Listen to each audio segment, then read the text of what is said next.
ሰላም ጤና ይስጥልን ውድ የቻናላችን ተከታታዮች የፕሮግራማችን ቤተሰቦች፣ ይህ አብዲ ራዋ ቲዩብ ነው። ፕሮግራማችንን ላይክ በማድረግ እንድትጀምሩ፣ ላይክ ስታደርጉ የዚህም ፕሮግራም ተደራሽነት ተደማጭነት ከፍ ስለሚያደርግ ላይክ እያደረጋችሁ እንድታደምጡን፣ አዲስ ከሆናችሁ ደግሞ ሰብስክራይብ በማድረግ ለዚህ ቻናል ቤተሰብ እንድትሆኑ በአክብሮት እየጋበዝን የደወል ምልክቷን እየተጫናችሁ ለቻናላችን ቤተሰብ መሆናችሁን እንድትቀጥሉ፣ እንዲሁም ይህንን ፕሮግራም ከሀገር ውጭ የምታደምጡ የቻናላችን ተከታታዮች ድጋፋችሁን በሱፐር ስቲከር፣ ሱፐር ቻት፣ ሱፐር ታንክስ ድጋፍ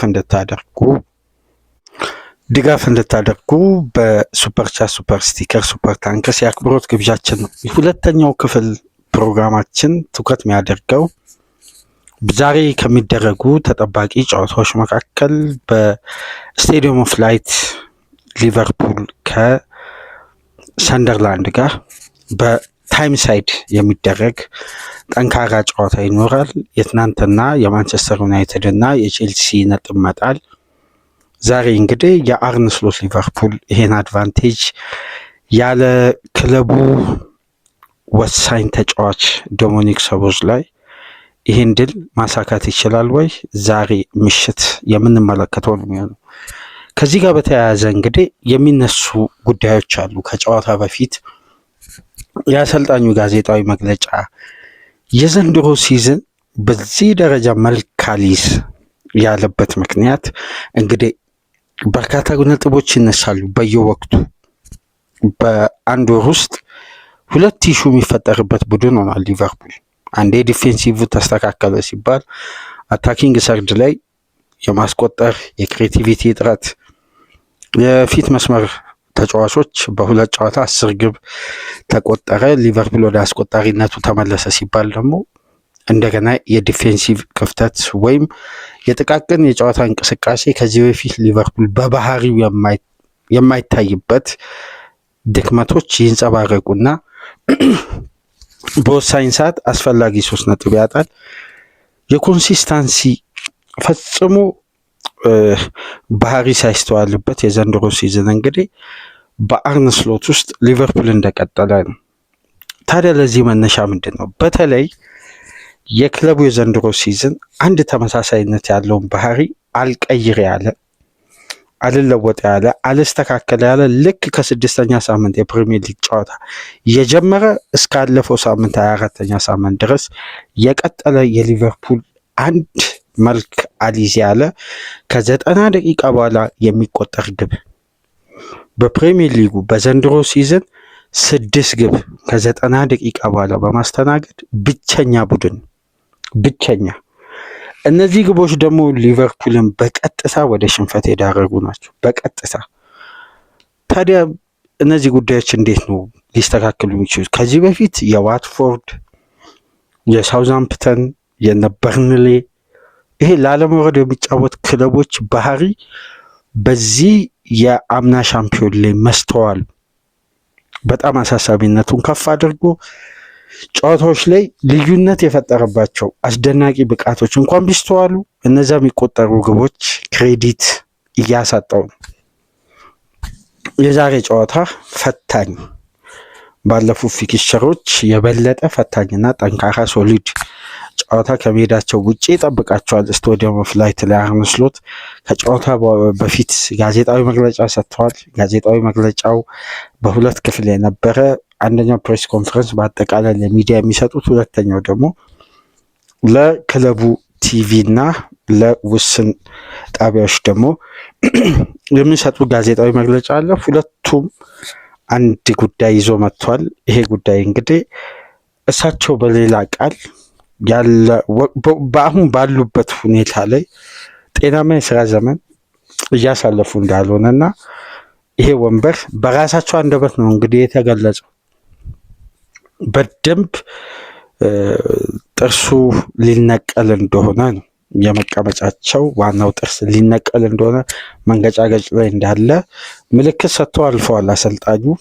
በእግር ኳስ ሕይወቴ እንደ ዘንድሮ ሲዝን ፈታኝ አሳልፌ አላቅም፣ በተጫዋችነትም በአሰልጣኝነትም አሉ። የቡድኑ የአሰራርን ስታይል፣ የአሰልጣኝ መመዘኛ በስራቸው ላይ ዋስትናም እንደሌላቸው አይደለም አሁን ላይ ባለው ፐርፎርማንስ ቀርቶ ስፔሻል ሲዝን ብናሳልፍ ካሁን በኋላ ባለንበት ውድድሮች ላይ ጥሩ ውጤታማነት ብናስመዘግብ በሻምፒየንስ ሊግ እግር ኳስ ትልቁ ግባችን ባይሆንም በዘንድሮ የውድድር ዓመት ግን አሁን ካለው ወቅታዊ መመዘኛ አንጻር ትልቁ ግባችን የሻምፒየንስ ሊግን ቦታ ይዞ ማጠናቀቅ ነው። ሲዝኑን ስንጀምር ግን ትልቁ ትኩረታችን ይሄ አልነበረም አሉ። አሁን ሻምፒየንስ ሊግን ካልገባን ደግሞ ቀጣይ ዓመት ተጠናክሮ ለመቅረብ በቂ ፈንድ ከክለቡ አይኖረንም። ስለዚህ ቀጣይ ዓመት በሚጠበቅብን ደረጃ ፐርፎርም ለማድረግ የዘንድሮ ሲዝን አስገዳጅ የሆነ ውጤት ተቀባይነት የሌለው ምንም አይነት ለድርድር የማይቀርብ ለሻምፒየንስ ሊግን ቦታ ይዞ ለማጠናቀቅ ጠንክሮ መስራት ነው የሚጠበቅብን አሉ። ግን አሁንም ቢሆን ሲዝኑ በእንዲህ መልኩ እንደማይጠናቀቅ የላቀ እምነት አለኝ። ከዚህ በላይ ፐርፎርም አድርገን ማሳመን እንችላለን። ከ6 ከ7 ጨዋታዎች በኋላ ይህንን ጉዳይ እንወያይበታለን አሉ። እስሎትም ተወዛግበዋል። የቡድንም የወጥነት ችግር ክፍተቱን እንግዲህ ከላይ እስከታች ሁሉም አንድ አይነት አስተያየት መስጠቱን ቀጥሏል። በነገራችን ላይ አንድ ነገር እዚህ ጋር ማንሳት ካለብን አንድ የውድድር ዓመት ከተጀመረ በኋላ ይሄ እንዲህ ቢሆን እኮ እንደዚህ መሆን አይችልም ነበር፣ ይሄ እንደዚህ ቢሆን ይሄ ማንም የወቅቱ ተንታኝ መስጠት ይችላል። ማለት በዩሮፒያን እግር ኳስ ታሪክ 450 ሚሊዮን ፓውንድ ኢንቨስት ያደረገ ክለብ እንከን ሊኖርበት አይገባም የሚል እውነታ አለ። ግን 450 ሚሊዮን ፓውንድ ኢንቨስት አደረገ ማለት ኔት ስፔንድ ኢንቨስት አደረገ ማለት አይደለም። 200 ወደ 230-40 ሚሊዮን ፓውንድ ደግሞ ኢንካም አስገብቶ ነው ሰልፍ ሳስቴኔቢሊቲ ሩልን ሳይለቅ። ለነዛ ደግሞ የሚወሰኑ ውሳኔዎች ደግሞ እንደ ቡድኑ አደረጃጀት ነው፣ እንደ ሄድ ኮቹ ውሳኔ አይደለም፣ ወይም የአሰልጣኙ ኃላፊነት አይደለም። ይሄን ሀሳብ በነገራችን ላይ ማነሳው አርነ ስሎትን ዲፌንድ ለማድረግ አይደለም። አሰልጣኙ የሊቨርፑልን ፊር ፋክተር ጭምር ተገፎ እንዲጠፋ እስከማድረግ የውጤት ባላንስ ማጣት፣ የኮንሲስታንሲ ማጣት እና በሊቨርፑል አይደንቲቲ ውስጥ ባለፉት ዓመታት ታይቶ ማይታወቅ መዋዠቅን በአሰልጣኝ ውስጥ የታየውና የእሳቸውን የስራ ዘርፍ ዲፌንድ ለማድረግ ወይም ማስተባበያ ለማቅረብ ሳይሆን አንዳንድ ጉዳዮች ላይ የሚሰጡ አስተያየቶች ምናልባት ከሙያው አንጻር ከተደረገው ተግባር አንጻር የነበረው ምስልና አሁን ላይ ውጤት ሲጠፋ ለመተቸት የፖዚቲቭ ነገር ኔጌቲቭን መፈለግ በጣም ቀላል ነው። ምክንያቱም ሊቨርፑል በዘንድሮ ሲዝን ለምሳሌ ሻምፒየንስ ሊግን ቦታ ይዞ ቢያጠናቅቅ በቀጣይ የውድድር ዓመት የቡድኑ ፊር ፋክተር ሆነም የቡድኑ ትልቁ አቅም የሚሆነው ሶስተኛ የሜዳ ክፍል ነው። ቀጣይ ደግሞ የቡድኑ ትልቁ ስትራክቸራል ግንባታ ደግሞ ሊደረግ በሳመር እቅድ የተያዘው ምንድነው? የተከላካይና የአማካይ ክፍሉ ነው። ስለዚህ እግር ኳስ ሂደት ውስጥ ደግሞ ትላልቅ ኃላፊዎች እነዛን ሂደቶች ደግሞ በበላይነት ለማስተዳደር ሲረከቡ እያንዳንዱን ጉዳይ ፖዚቲቭን ኔጌቲቭን ቀጣይ ቢመጣ እነዚህን ጉዳዮች እንዴት እንሻገራለን የሚለውን ነገር ሁሉ በፕላን ደረጃ ተጠንቶ ነው የሚገቡት እንጂ እንዲሁ ገበያ ላይ ስለተገኘ ብቻ አንድ ነገር አይዘዋወርም። የመጀመሪያው ትልቁ ጉዳይ በሊቨርፑል ደጋፊ ውስጥ ጥያቄ የፈጠረ አስተያየት የሰጠው ጂሚ ካራገር ነው። በእግር ኳስ ህይወቱ 30 ፓስ ጤናማ የሆነ ማድረግ ሜዳ ውስጥ ያልቻለ አንድ ሴንተር ባክ በሚሰጥ አስተያየት ሁሉ የሊቨርፑል ደጋፊ እኩል ተነስቶ ደግሞ በሱ ምስል የክለቡን ፕሮጀክት መመልከት የለበትም። ምክንያቱም ለ8-7 ዓመት የሚገነባ ፕሮጀክት መሰረቱ ያለፈው ሳመር እንደሚጀምርና ይሄ የውድድር ዓመት የትራንዚሽን እንደሚሆን ሲነገር ነበር። ይሄ 100% ከመጀመሪያም ጀምሮ ይነገራል። ግን ውጤቱ በዚህ ደረጃ እንዲሆን አልነበረም የተፈለገው። ስለ ክላስ ካወራን የስብስቡን አቅም ለተመለከተ ጉዳቱን ምናምን የዘንድሮ የተመዘገበውን ጉዳዮች ወደኋላ እንተውና የስብስቡ አቅም ይሄ ቡድን ቢሟላ እንደ ሊቨርፑል እኮ ፋይናል ሰርድ ላይ አስፈሪ ቡድን የለም። ባላንሱን የማስጠበቅ የአሰልጣኙ ባህሪ ነው። ዋንጫ ያነሳ አማካይ ክፍል ነው። ለዋንጫ ደግሞ የበለጠ ራሱን ማብቃት የሚችል ደግሞ የተከላካይ ክፍል፣ በተለይ ሁለቱም ፉልባኮች በአስደናቂ ቴክኒክ ትራንዚሽን አድርጓል። የተጫዋቾች ውጤታማነት ሳይሆን ቦታ የተተካበት ስትራቴጂ አስተማማኝ ነበር። ስለዚህ ሁሉንም ጉዳዮች እየዘረዘርን ከመጣን በክላስ እየተገነባ ያለ ቡድን ላይ በትራንዚሽን ወቅት ጉዳት ይኖራል። የቡድን ባላንስ እንግዲህ በአሰልጣኙ ምክንያት ላይጠበቅ ይችላል። በተጠበቀው ደረጃ ውጤቶች ሊጠፉ ይችላሉ። ግን ዘሎ ሄዶ የክለብ አስተዳዳሪ ነው እንደነዚህ አይነት ጉዳዮች እንዲቃወስ ያደረጉት ማለት ይሄ 100% የተሳሳተ አመለካከት ነው። ምክንያቱም ፋይናንሻሊም በትራንስፌር የቢዝነስ ሞዴልም በፕሪሚየር ሊጉ ካሉ ክለቦች እያንዳንዱ ወደ ሊቨርፑል የተዘዋወሩ ተጫዋቾች ምናልባት በዓለም እግር ኳስ ውስጥ 5 ታላላቅ ክለቦችን ትተው ሊቨርፑል ሲመጡ የዚህ ቡድንን ብራንድ በመላው ዓለም ካለው ስምና ዝና ካለው ታዋቂነት ያውም ትልቁን አሰልጣኝ የርገን ክሎፕን አጥተው እነዛን ተጫዋቾች አሳምኖ ሲያመጡ ፕሮጀክቱን እንጂ ሜዳ ላይ ስለሚፈጠረው ነገር ከአሰልጣኙ ጋር ገና 15ኛ ሳምንት ስለሚፈጠረው ነገር እዛ ጋር ነው ፕሪዲክት አያደርጉ። በእቅድና በስትራክቸር ግን የዚህም ቡድን ባላንስ ትራንዚሽን እየጠበቁ ለአሰልጣኙ በቂ ጥይት ማቅረብ ነው። ስለ ጥራት ከተነሳ የትኛውን ቡድን የሌለውን ጥራት አለው። ይህን ጥራት ግን ወደ ላይ ከፍ ማድረግ ደግሞ የአሰልጣኙ ትልቅ ኃላፊነት ነው። በስልጠናው ብቻም እንዲያተኩሩ በሄድ ኮችነትም የተቀጠሩበት ዋነኛ ምክንያት ይሄ ነው። ስለዚህ የነ ሪቻርድ ሂውዝ እና የነ ኤድዋርድ ምናልባት እንደ ስህተት ከተወሰደ ሊወሰድ የሚችለው ኤጌሌን ትተው ኤጌሌን ቢያዘዋውሩ የሚለው ጉዳይ እሱ በፕላን ደረጃ የተጠናቀቀው የውድድር ዓመት ሜይ ላይ ባለቀ ፕሮጀክት በ2026 ፌብሩዋሪ ላይ ሆኖ ኤጌሌን ትቶ ኤጌሌን ቢያስፈርም የሚለው ጉዳይ እግር ኳሳዊም አይደለም። 2025 ሜይ ላይ የተጠናቀቀ ፕሮጀክትን ወደ ተግባር ከሜይ ጀምሮ ተገብቶ ተጫዋቾችን በተያዘላቸው ፕላን መሰረት አዘዋውሮ ካጠናቀቁ በኋላ አደራጅቶ የመጠቀም የአሰልጣኙ እጣ ፈንታ ነው። አሰልጣኙን ለምን አላሰናበቱ?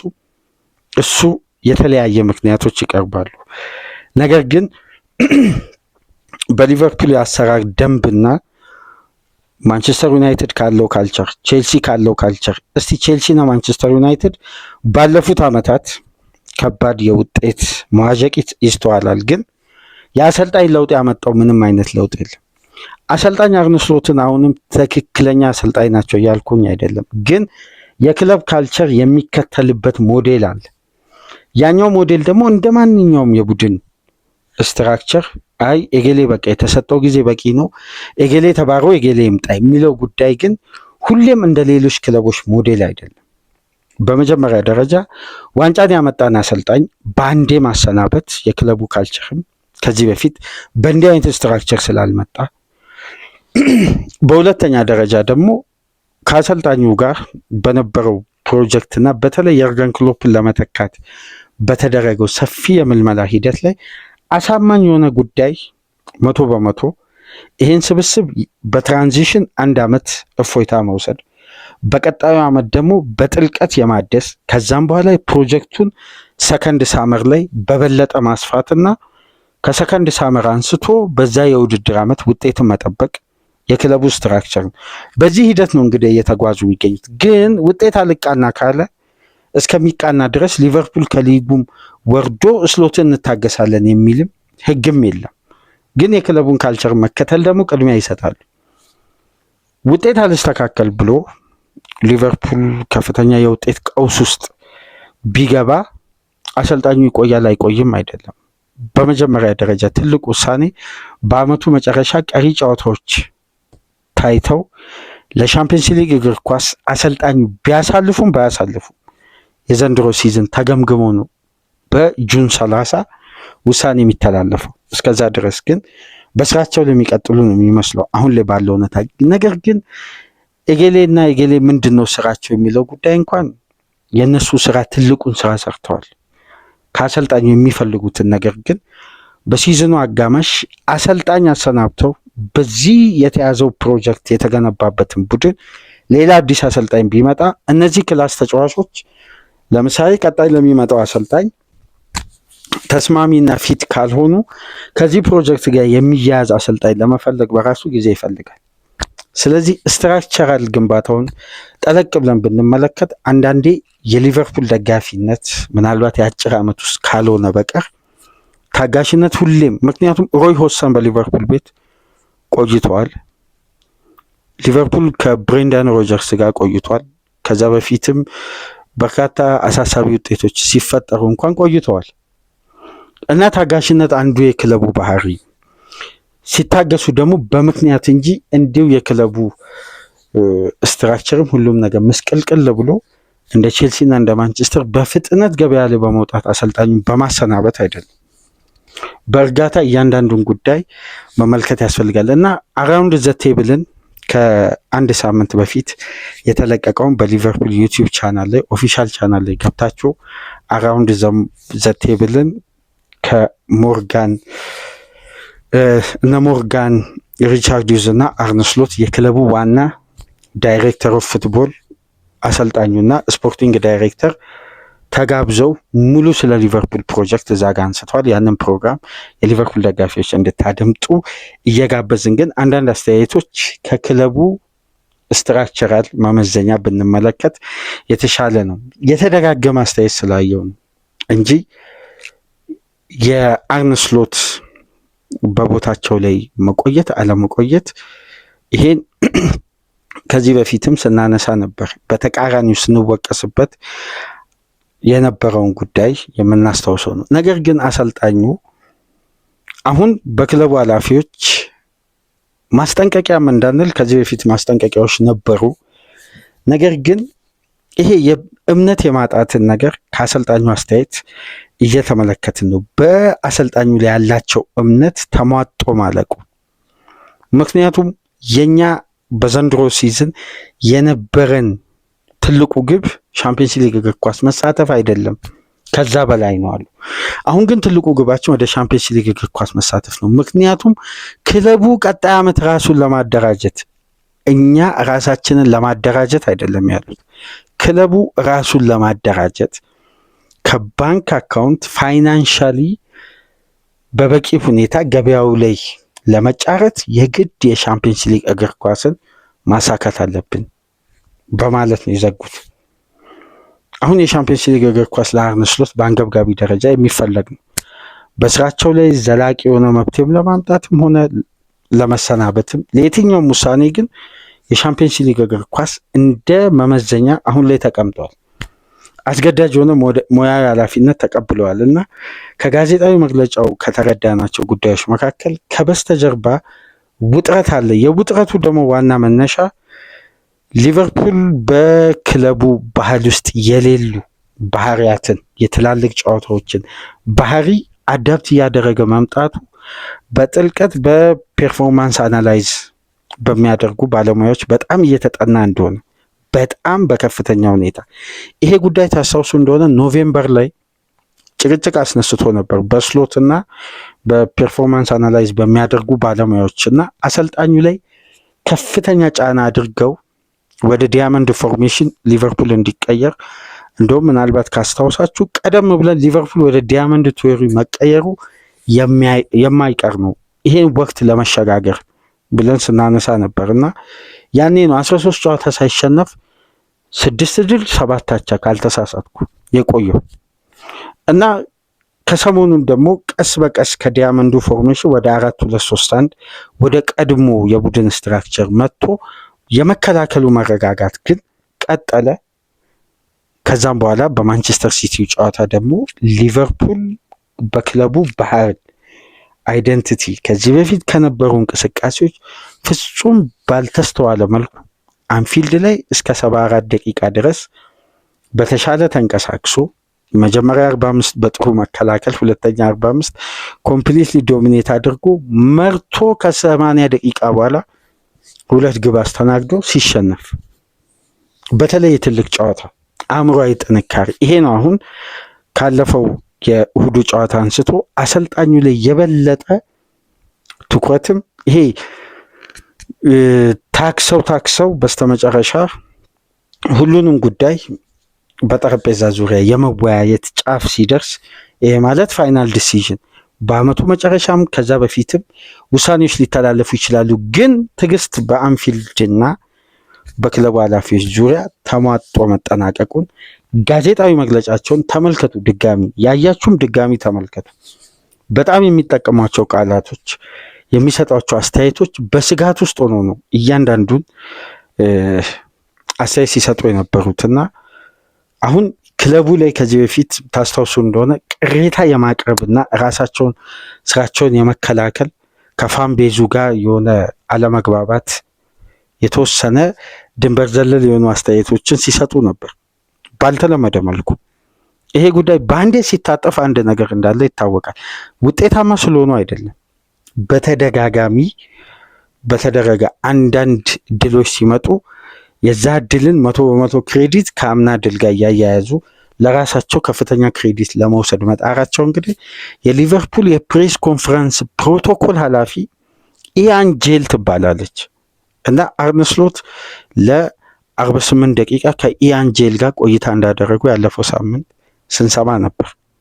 ኢያን ጄል ትባላለች። ምናልባት የሊቨርፑል ደጋፊዎች ጠለቅ ያለ ስለ ክለቡ አንዳንድ ስትራክቸር የምታውቁ ኢያን ጄልን ልታውቋት ትችላላችሁ። በጣም የርገን ክሎፕን የአማዞኑን ዶኩመንተሪ ከተመለከታችሁ ረጅም ሰዓት ከክሎፕ ጋር ስታለቅስ የነበረችው ባለሙያ እና ያቺ የሊቨርፑል የፕሬስ ኮንፈረንስ ፕሮቶኮል ከፍተኛ ማስጠንቀቂያ በክለቡ ባህል የማይመስል አንዳንድ አስተያየቶችን ባልተጠበቀና ባልተገመተ መልኩ አሰልጣኙ ሲሰጡ እንደነበርና ይሄ ገደብ ያለው አስተያየት እንዲሆን ማስጠንቀቂያ እንደተሰጣቸውና ከበላይ ኃላፊዎች ለሷም ትዕዛዝ እንደተሰጠ፣ ምክንያቱም አንዳንድ የክለቡን ካልቸር የማይመስሉ ጉዳዮች እዛ ጋር ሲንጸባረቁ፣ አሁን ለምሳሌ ማንቸስተር ዩናይትድ ቤት የሩበን አሞሪም አስተያየት ከፕሮቶኮሎች ውጪ የተሰጠ አስተያየት ስለሆነ ነው። ውሳኔው ክለቡን በቀጥታ ይሄ ከክለብ በላይ የመሆን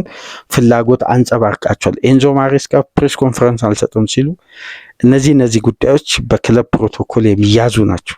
ፕሪሚየር ሊጉ ጋር ደግሞ ውል አለ። እያንዳንዱ አሰልጣኝ ኮንትራት ለክለቡ ሲሰጥ በሳምንት 30 ፕሬስ ኮንፈረንስ ቢኖር 30ውን የመስጠት ግዴታ አለበት። ይሄ በወቅቱ አንድ አንገብጋቢ ጉዳይ ካልተፈጠረ በስተቀር በግል ጉዳይ ካልቀረ በቀር ግዴታቸው ነው።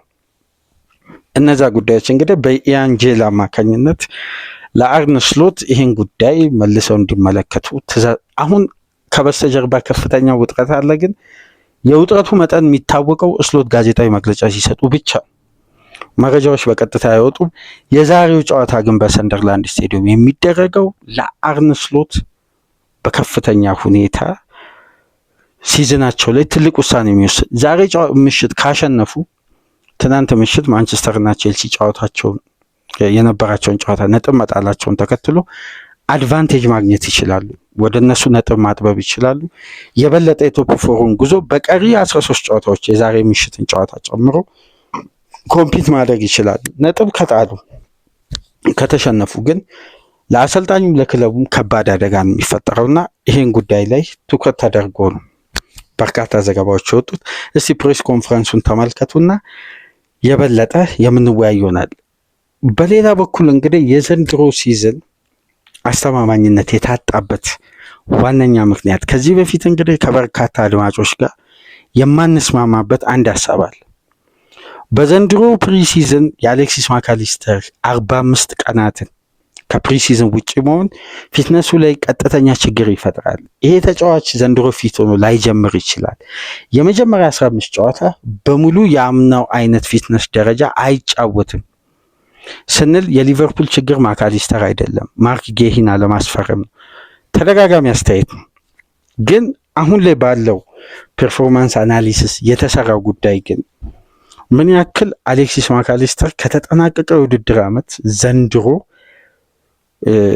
ኮምፕሊትሊ ማለት ባይቻልም ግን የዚህ ተጫዋች ብቃት ባልተጠበቀ መልኩ በጣም ወርዷል።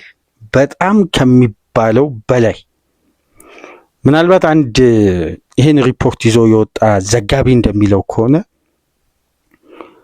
በአንዴ በፍጥነት ከግራፍ ላይ የተጫዋቹ ይሄ የሚሰራበት የግራፍ ሬት አለ አይደል? እያንዳንዱ ቁጥሮች የሚጻፉበት ማለት ከዛ ላይ በሰሌዳ ላይ የተሰራ ግራፍ እንደ መጥፋት ነው። የማካሊስተር ቁጥሮች ኮምፕሊትሊ ነው የወረዱት ነው የሚለው 100%። እና አንዳንድ ቁጥሮች እንደውም ከአንድ ፕሮፌሽናል ተጫዋች ዓለም ዋንጫን ካሸነፈ በአማካይ ስፍራ በሊቨርፑል ሲዝን ላይ ዋንጫ ሊቨርፑል አምና ሲያሳካ 38 ጨዋታው ውስጥ ከየትኛውም ተጫዋች በላይ ኮንሲስታንሲ ያሳይ።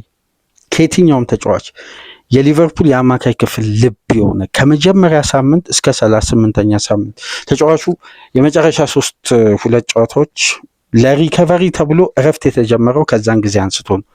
ግን ወደዛ ብቃቱ መምጣት አልቻለም እና ይሄ ጥርት ባለ ዘገባና ቁጥሮች ወጥተዋል።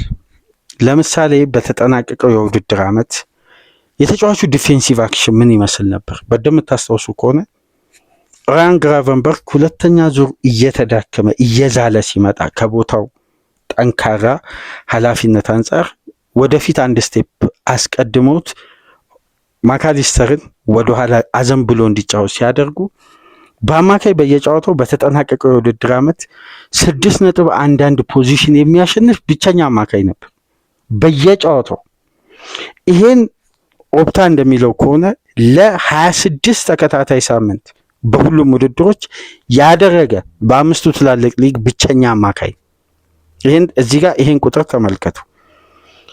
ከነዚህ መካከል በፖዚሽኖችን በማሸነፍ ሶስተኛ የሜዳ ክፍል ላይ በየጨዋታው በአምስቱ ትላልቅ ሊግ ለ19 ተከታታይ ጨዋታ 1.21 ፖዚሽኖችን በማሸነፍ ብቸኛ አማካይ ነው። ሶስተኛ ዱዌሎችን በየጨዋታ በማሸነፍ በሊቨርፑል ሙሉ የፕሪሚየር ሊግ ሲዝን ውስጥ በየጨዋታው 5.87 ከተጫዋቹ በዱዌል ሬት የሚበልጠው በተጠናቀቀው የውድድር ዓመት ሞሲስ ካሴዶ ብቻ ነው። በየጨዋታ በአማካይ በሚደረግ ዱዌሎች ማለት ኤሪያል ዱዌል ላይ እንግዲህ ከአሌክሲስ ማካሊስተር ቁመት አንጻር ኤሪያል ዱዌል ብዙ እንዲያሸንፍ አይፈለግም። 0.66 ነው በየጨዋታው። ግን ግራውንድ ዱዌል 5.21 በየጨዋታው ማለት ነው። በአማካይ በየጨዋታው 4.28 ታክል ያደርጋል። እነዚህ ዲፌንሲቭ አክሽኖችን ተመልከቱ። የተጫዋቹ በባህሪ ደረጃ የአማካይ ክፍሉን አግሬሲቭሊ እንዴት የተጋጣሚ ቡድን ቻሌንጅ እንደሚያደርግ በደንብ ይህን ቁጥሮችን ልብ ብላችሁ ከተመለከታችሁ፣ ለምሳሌ ሊቨርፑል በተጠናቀቀው ውድድር ዓመት በካራቦ ካፕ ፍጻሜ በኒውካስል ከፍተኛ ኢነርጂ ሲበለጥ በጨዋታው ላይ ከነበሩ ተጫዋቾች ውስጥ ጌሙን መቋቋም የሚችለው የነበረው ማካሊስተር ነው። ፊዚካሊ ሌሎች ተጫዋቾች ራያን ግራቨንበርግ እንዴት ነበር የተቸገረው ያን ጨዋታ? እንደውም ዋና ማን ማርኪንግ ያደረጉት እሱን ነበር። ማካሊስተር እንዴት ነበር ፊዚካሊ ያንን ጨዋታ ቻሌንጅ ተጫዋቹ ሊቨርፑል 34ኛ ሳምንት ዋንጫውን ሲያረጋግጥ እኮ ቶትናም ላይ ያስቆጠረው ግብና የዛን ጨዋታ ቴምቦ የቀየረበት እንቅስቃሴ ሊቨርፑል ከ25ኛ ሳምንት በኋላ በተለይ ከፍተኛ ለውጥ አሳይቶ አግሬሲቭ ሆኖ ጨዋታዎችን ሲያሸንፍ የዚህን ተጫዋች ሚና የምናስታውሰው ነው። ታክሎችን በዚህ ደረጃ ያሸንፋል። ሃይ ፕሬዠር ተጋጣሚ ላይ አፕ ላይ በማድረግ ደግሞ 36.84 በመያዝ ከተጠናቀቀ የውድድር ዓመት አማካዮች ውስጥ አሌክሲስ ማካሊስተር የሚበልጠው ብቸኛ አማካይ በዚህ ቁጥር ደክላን ራይስን በየጨዋታው ኢንተርሰፕት በማድረግ 2.11 ኢንተርሴፕሽኖችን ያደርጋል። ይሄ የማካሊስተር ዲፌንሲቭ አክሽን ነው። ተጫዋቹ ያለው ደግሞ አታኪንግ አክሽንን እንመልከት። በጨዋታ 0.17 አሲስትና ጎሎችን ተሳትፎ ያደርጋል። እሱን እንተውና ቻንስ ክሬት በማድረግ በኩል 2.11 ቻንሶችን ክሬት ያደርጋል። ወደ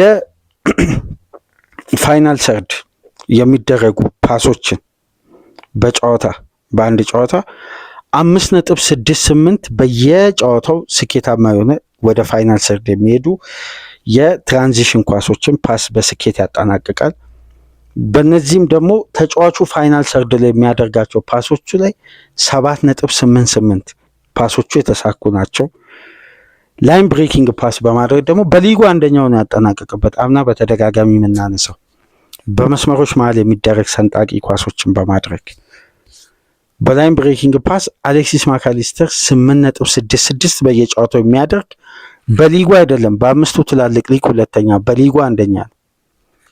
በእንዲህ አይነት ብቃት የአንድ ለአንድ ግንኙነቶችን ከ3.5 የሚያሸንፍ ሬት የነበረው አማካይ ይሄ ነው እንግዲህ የቡድኑ የጀርባ አጥንት በአማካይ ስፍራ። ስለዚህ እነዚህን ቁጥሮች ተመለከትን። እሺ በተጠናቀቀው የውድድር ዓመት ይሄ ተጫዋች 10.98 ኪሎ ሜትሮችን በአማካይ በየጨዋታው ከቨር ያደርጋል። ስፕሪንት በማድረግ ደግሞ 10.23 ስፕሪንቶችን ያካሂዳል። የተጫዋቹ የሜዳ ላይ ፊዚካል ፊት መሆን ሊቨርፑልን ከጨዋታ ጨዋታ የበለጠ ይሄ በተለይ ከ10ኛ ሳምንት በኋላ ታስታውሳላችሁ ከኦክቶበር እስከ ኖቬምበር ወር መሰለኝ በሁለቱ ወሮች መካከል ሊቨርፑል አሁን የሚቆምበት ወር ነው። 11 ተከታታዩን ጨዋታ ከዚህ አርነ ስሎትን ፈጣሪ እንጂ ማንም አይጠብቃቸውም እየተባለ እንደ ፈኒ አይነት የሆኑ እንትኖች ነበሩ ሶሻል ሚዲያው ላይ የሚቀርቡ በኢሮፒያን ቶፕ 5 ሊግ ውስጥ ዋንጫዎችን አሸንፈው የመጡ ትላልቅ ቡድኖችን በተከታታይ የሚያገኙበት ወቅት ከ11 ግን 10ን አሸንፈው አንድ አቻ ነው የወጡት ከአርሴናል ጋር 2-2 ኤሚሬትስ ላይ ያለቀ ሰው ብራይተንን ባክ ቱ ባክ ያገኙበት ቪላን፣ ቼልሲን፣ ሪያል ማድሪድ፣ ሌቨርኩዘንን፣ አርቢ ሌፕዚግን ተደጋጋሚ ጨዋታዎችን ያን ወቅት እናስታውስ ነበር። እነዛን ሁሉ ጨዋታዎች ሲወጡ በእያንዳንዱ ጨዋታ ከ11 ጨዋታ ውስጥ 11ዱንም 90 ደቂቃ ያጠናቀቀው አሌክሲስ ማካሊስተር ብቻ ከአማካይ ክፍል ተጫዋቾች በዛም ወቅት የተደረጉ በሁሉም ውድድሮች ጨዋታዎችን ከፕሪሚየር ሊግ አማካዮች በብቸኝነት ያጠናቀቀ ተጫዋች ነው። በዚህ ደረጃ ሃይ ስታንዳርድ ፉትቦልን እየተጫወተ ያሳለፈ ተጫዋች በዘንድሮ ሲዝን ከወዲሁ 39 ጨዋታ አድርጓል በሁሉም ውድድሮች። ነገር ግን በተጠናቀቀው የውድድር ዓመት ለሊቨርፑል 48 ጨዋታዎችን አድርጓል። በ90 ደቂቃ ያጠናቀቀበትን 48 ጨዋታዎችን አድርጓል ለሀገሩም ለሊቨርፑል። ነገር ግን እያንዳንዱ ቁጥር ቅድም ያነሳውላችሁ ላይ በዘንድሮ ሲዝን ማካሊስተር እንዴት እንደወረደ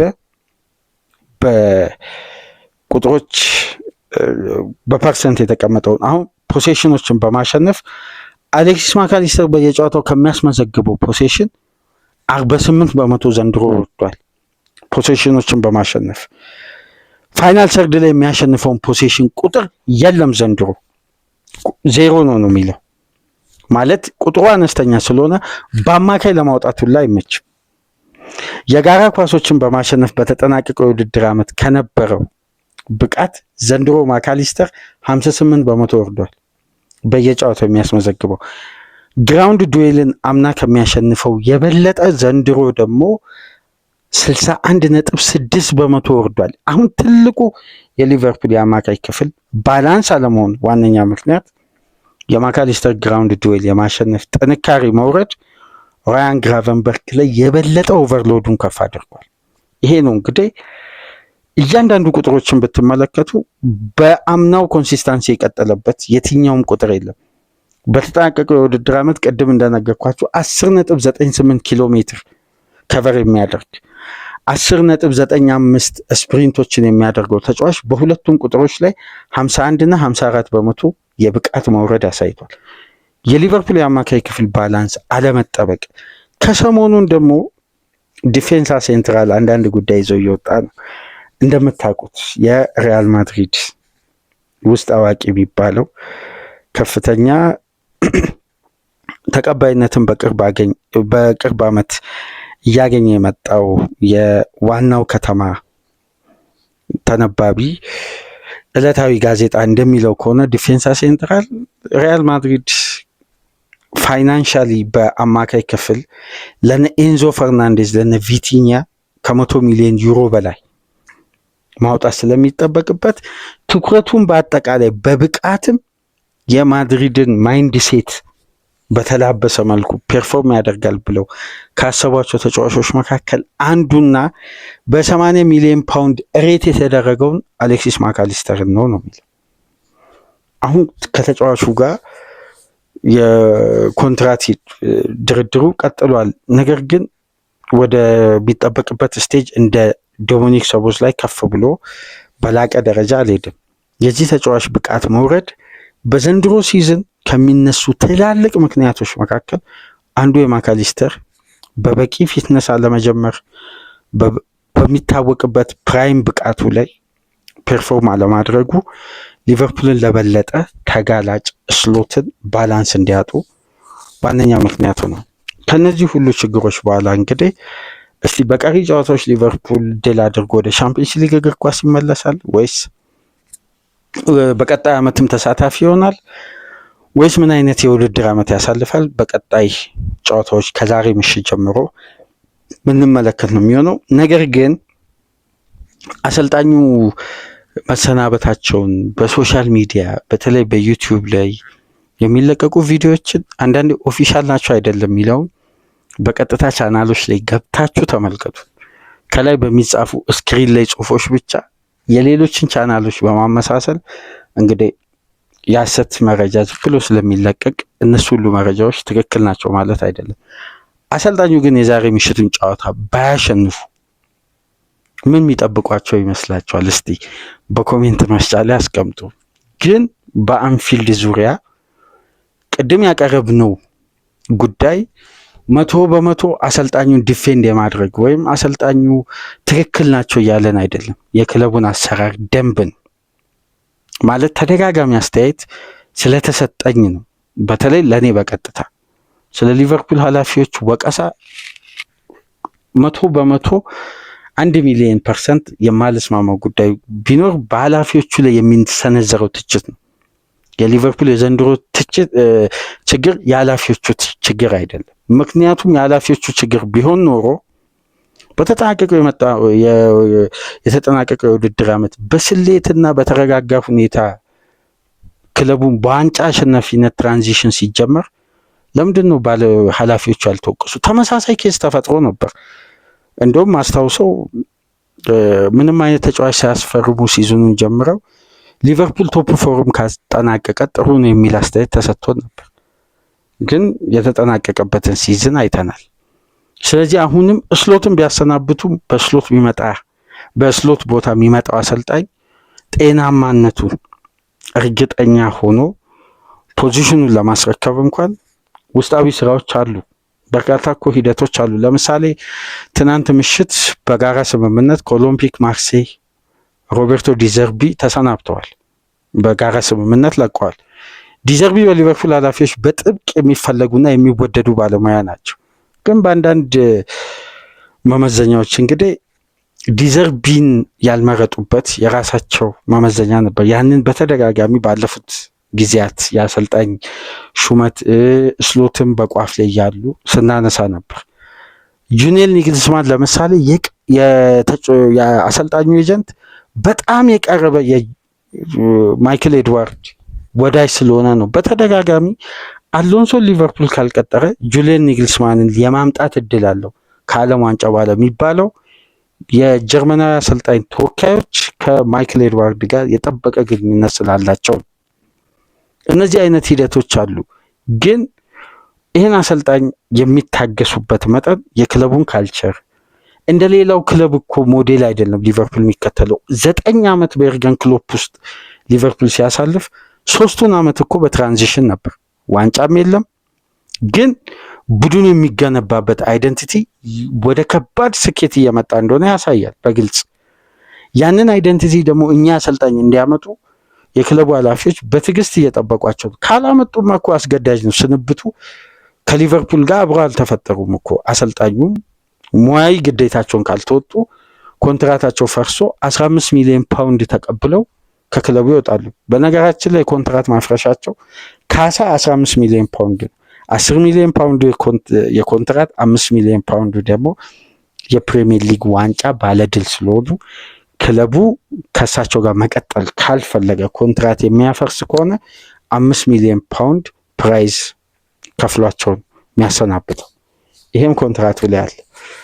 ስለዚህ እንደ ቡድን ነው ሊቨርፑልን እየገነቡ የሚገኙት። እንደ ቡድን ግን አሰልጣኙ ማቀናጀት አልቻሉም በሚለው ሀሳብ ያዙልኝ። አሰልጣኙን ዲፌንድ አላደርግም። መጀመሪያ እንደሰጠዋችሁ እንደ አምና አይነት አስተማማኝነት ስሎት ላይ እኔም በበኩሌ ስለሌለኝ በሚያሳዩት የሜዳ ውስጥ እንቅስቃሴ፣ ስለዚህ የክለቡ ኃላፊዎች ሳይሆን ችግሩ ከአሰልጣኙ ሜዳ ውስጥ ይሄን ክላስ የማቀናጀት ፖቴንሻል ወይም ይሄ ዴብዝ ይሄ ኳሊቲ ከብዷቸውም ከአቅማቸውም በላይ ሊሆን ይችላል ማኔጅ ለማድረግ። ለማንኛውም ግን የዛሬ ምሽቱ ጨዋታ ከሰንደርላንድ ጋር የሚያደርጉት በጣም ወሳኝ የዘንድሮ ሲዝን ላይ ትልቅ ልዩነት ሊያመጣ የሚችል ጊሩን መቀየር ይችላሉ። ያለፈውን ሳምንት ሽንፈት ማስቀየር ይችላሉ። ለማንኛውም የምሽቱን ጨዋታ ተመልክተን ደግሞ ነገ ሰፋ ባለ ፕሮግራም ምንመጣ ይሆናል። ላይክ፣ ሼር፣ ሰብስክራይብ ማድረጋችሁ እንዳትረሱ።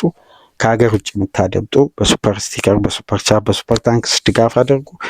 ሲቲና ፉላምን በተመለከተ እስቲ አጠር ያለ ቆይታ የምናደርግበትን ፕሮግራም ይዘን እንመጣለን። ሳትርቁ ጠብቁን። ሰላም ቆዩ።